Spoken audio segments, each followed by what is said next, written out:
Primeira Epístola de São Paulo aos Coríntios, capítulo 7. Sobre aquilo que me escrevestes, é bom para o homem não tocar em mulher. Mas, por causa das imoralidades, cada homem tem a sua própria esposa, e cada mulher tem o seu próprio marido.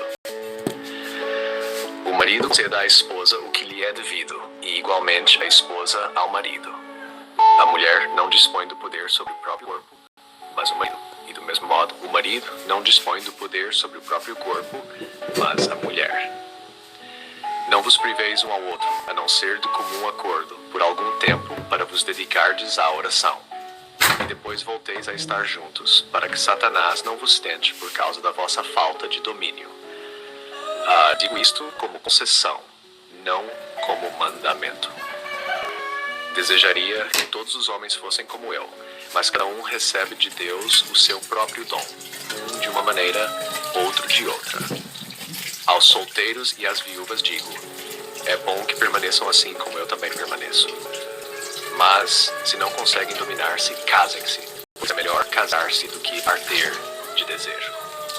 Aos que são unidos pelo matrimônio, ordeno, não eu, mas o Senhor, que a esposa não se separe do marido. Mas, se quer separar-se, permaneça sem casar ou reconcilie-se com o seu marido, e que o marido não se separe da esposa. Aos demais digo eu, não o Senhor, se algum irmão tem esposa não crente e ela consente em viver com ele, não a abandone. E se alguma mulher tem marido não crente e ele consente em viver com ela, não abandone o marido. Pois o marido não crente é santificado pela esposa, e a esposa não crente é santificada pelo irmão. De outro modo, os vossos filhos seriam impuros, agora porém são santos. Mas se o não crente se separa, que se separe. Em casos, o irmão e a irmã não estão sujeitos à servidão. Deus nos chamou à paz. Pois que sabes tu, mulher, se salvarás o teu marido, ou que sabes tu, marido, se salvarás a tua esposa. Cada um, porém, viva conforme a parte que o Senhor lhe concedeu, conforme o chamado que Deus lhe fez. É assim que ensina em todas as igrejas. Foi alguém chamado sendo circuncidado? Não procure desfazer a circuncisão. Foi alguém chamado na incircuncisão? Não se circuncide. A circuncisão nada é, e a incircuncisão nada é. O que importa é a observância dos mandamentos de Deus. Cada um permaneça na condição em que foi chamado. Foste chamado sendo escravo?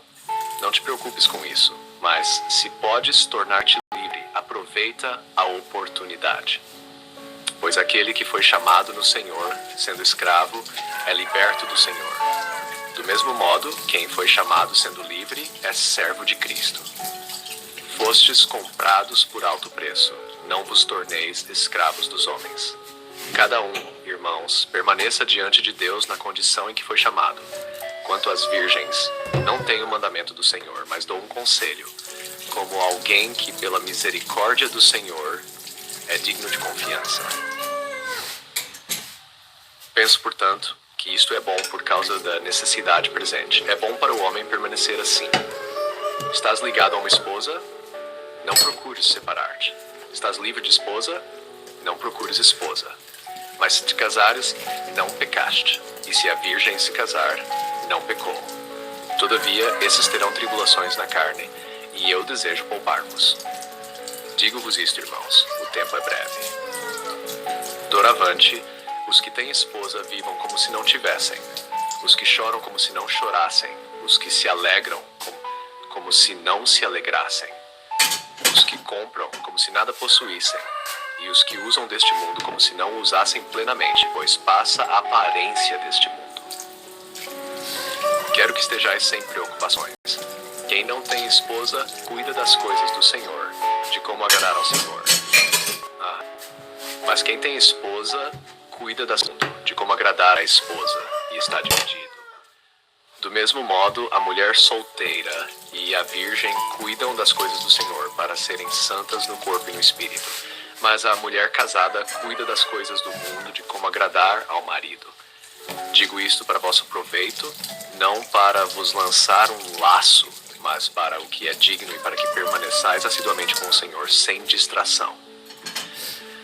Se alguém julga agir de modo inconveniente em relação à sua virgem, por ela já ter passado da idade, e se assim deve ser, Faça o que quiser. Não peca. Casem-se. Mas aquele que permanece firme no coração, sem necessidade, tendo domínio sobre a própria vontade, e decidiu em seu coração conservar a sua virgem, faz bem. Assim, quem a dá em casamento faz bem, e quem não a dá, faz melhor ainda. A mulher está ligada enquanto o marido vive, mas se o marido adormecer, ela é livre para casar-se com quem quiser, contanto que seja no Senhor. Será, porém, mais feliz se permanecer assim, segundo o meu conselho, e penso que também eu tenho o Espírito de Deus. Contexto patrístico geral de 1 Coríntios, capítulo 7. Os padres da igreja leram este capítulo como um tratado pastoral sobre os estados de vida, não como uma hierarquia de dignidade humana, mas como uma ordem de dons dentro do desígnio divino. Aqui, São Paulo fala simultaneamente da bondade do matrimônio, da excelência da virgindade consagrada, da liberdade cristã interior, acima de estados sociais ou rituais, da escatologia prática, viver no mundo sem absolutizá-lo. Os padres insistem que nenhuma dessas exortações pode ser lida isoladamente, sob pena de cair em erros antigos, encratismo, desprezo do corpo, laxismo moral ou desprezo do matrimônio. Leitura patrística dos grandes eixos do capítulo. 1. É bom para o homem não tocar em mulher.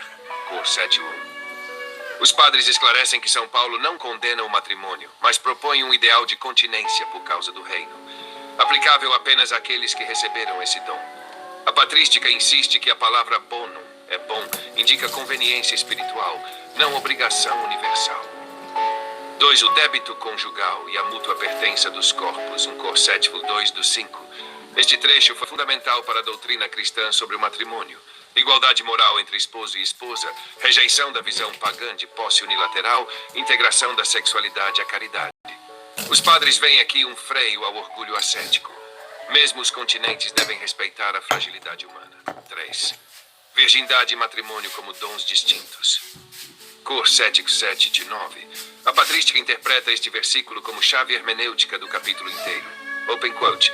Cada um tem de Deus o seu próprio dom. Close quote. Não há superioridade moral automática, mas diversidade de vocações. 4. Casamento com não crentes e santificação, cor 7.12-16. Os padres explicam que a santificação do cônjuge não ocorre ex opere operato, mas por influência espiritual, testemunho e caridade perseverante. Aqui se afirma fortemente a indissolubilidade do vínculo, a prioridade da paz, o valor missionário da vida conjugal. Permanecer na vocação recebida, cor 7.17-24. Os padres veem neste trecho uma teologia da providência. Open quote. Deus chama o homem onde ele está, e não depois que ele muda exteriormente de condição. Close quote. A circuncisão, a escravidão, o estado civil, tudo é relativizado diante da liberdade em Cristo. A urgência escatológica, cor 7.29-31. Este é um dos textos mais comentados pelos padres. Eles explicam que São Paulo não ensina desprezo do mundo, mas, open quote, um uso desapegado, consciente da transitoriedade da ordem presente. Close quote. O comentário patrístico mais completo e representativo do capítulo, comentário escolhido. Santo Agostinho de Hipona. Santo Agostinho de Hipona de Bono Coniugali, sobre o bem do matrimônio. Por que este comentário é o mais adequado? Entre todos os padres, Santo Agostinho é aquele que evita leituras extremas, nem rigorismo, nem permissividade. Articula matrimônio, continência e virgindade num único quadro teológico. Responde diretamente às heresias do seu tempo, maniqueísmo e encratismo. Fornece categorias claras, facilmente transmissíveis em audiolivro.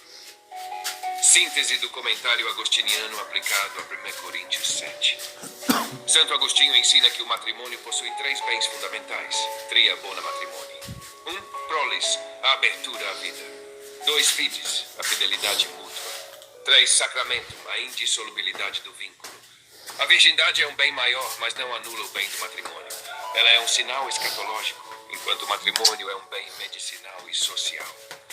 Open quote. O matrimônio é bom, a continência é melhor, mas nenhum é mau quando vivido segundo Deus. Close quote. Agostinho lê 1 Coríntios 7 como um capítulo que cura o orgulho espiritual e protege os fracos, ensinando que ninguém deve assumir um estado de vida sem o dom correspondente. O pecado não está no casamento, mas na desordem do desejo. A santidade não depende do estado exterior, mas da caridade. Queridos ouvintes, chegamos ao fim deste audiolivro e quero expressar minha profunda gratidão a todos que permaneceram conosco até aqui. Sua dedicação em acompanhar essa obra é um verdadeiro sinal de busca pela sabedoria e pelo crescimento espiritual. Que o conteúdo ouvido possa nutrir sua alma e fortalecer sua fé. Aproveito para convidá-los a explorar as playlists do canal Caminho Católico, onde vocês encontrarão outros tesouros espirituais. São obras que podem acompanhar e iluminar sua jornada, como Castelo Interior de Santa Teresa de Jesus, Confissões de Santo Agostinho, Palavras Bíblicas com o Evangelho comentado por grandes eclesiásticos, Filoteia de São Francisco de Sales, Tratado da Verdadeira Devoção à Santíssima Virgem de São Luís Maria de Montfort, A Imitação de Cristo de Tomás de Kempis e As Três Idades da Vida Interior do Padre Garrigou Lagrange. Cada uma dessas obras oferece um caminho profundo de reflexão e conversão, e espero que possam encontrar nelas a mesma riqueza espiritual que proporcionaram a tantas gerações. Nosso canal está sempre aberto para quem deseja aprender e crescer na fé. Continue nos acompanhando e compartilhando essa jornada espiritual. Mais uma vez, obrigado por sua presença e que Deus abençoe a todos.